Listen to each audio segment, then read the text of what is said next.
What am I giving up for Lent?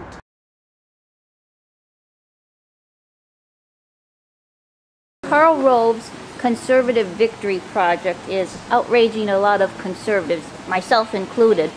Isn't it just a cleansing of the GOP of conservatives? Isn't it something like George Bush's Patriot Act? It has a lovely, lovely name, but fundamentally it's meant to purge the GOP of conservatives. What's your opinion?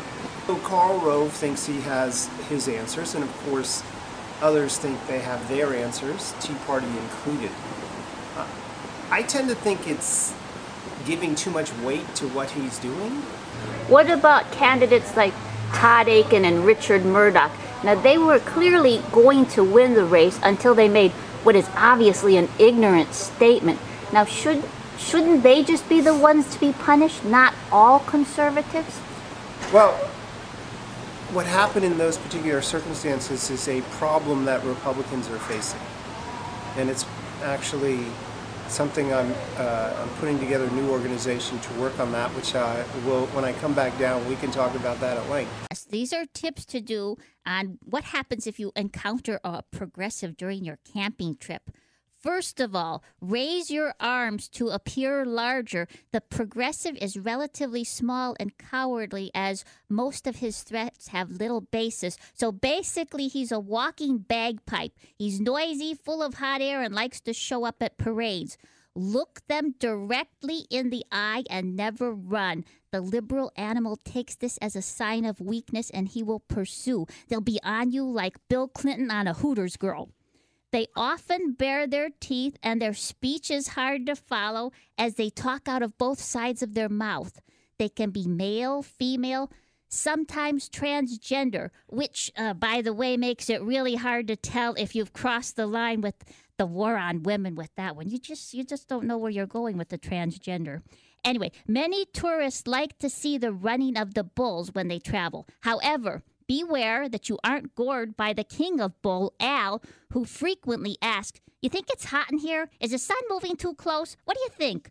Offer organic sweet potato chips, green tea, or a solar-powered fan. They love organic, which is, organic is a Latin word for grows in Crapicus. They are very territorial, and they think the earth belongs solely to them.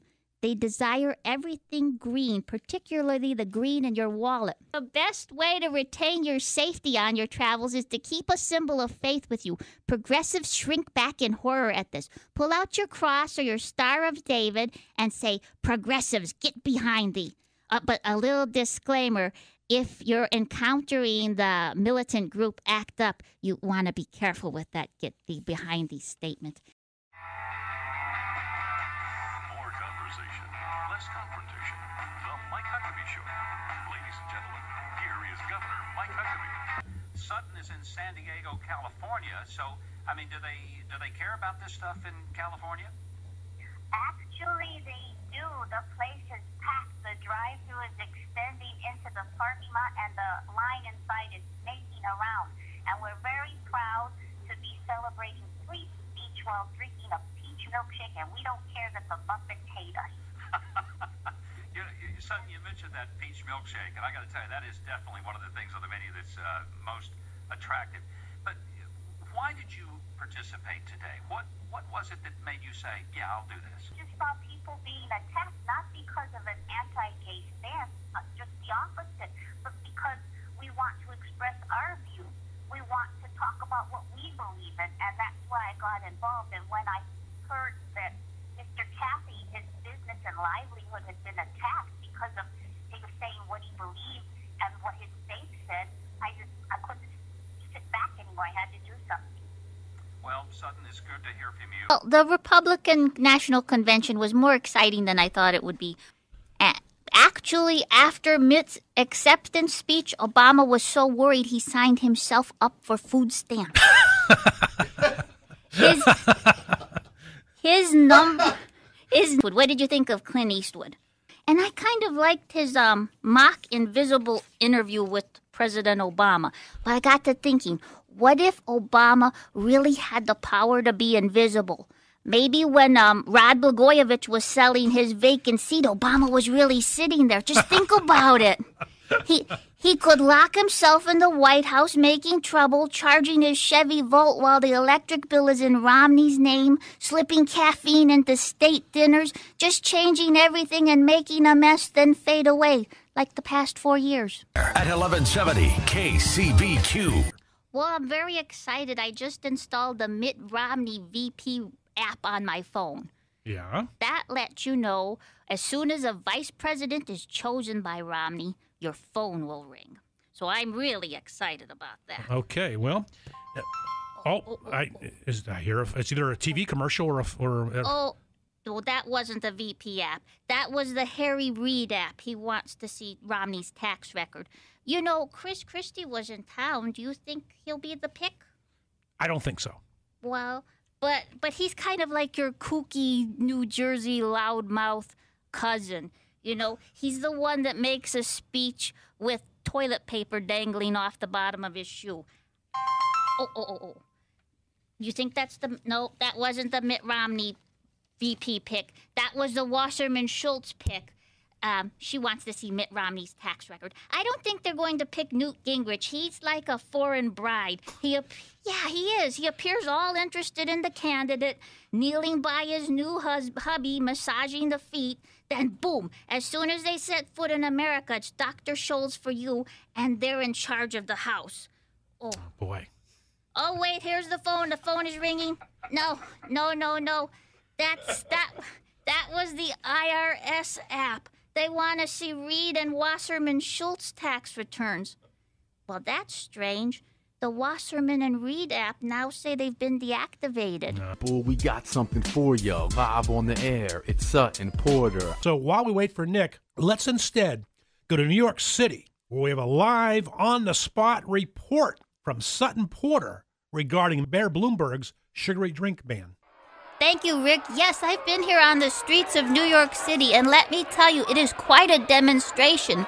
Big gulps, Slurpees, Grandes, and Ventes all united together.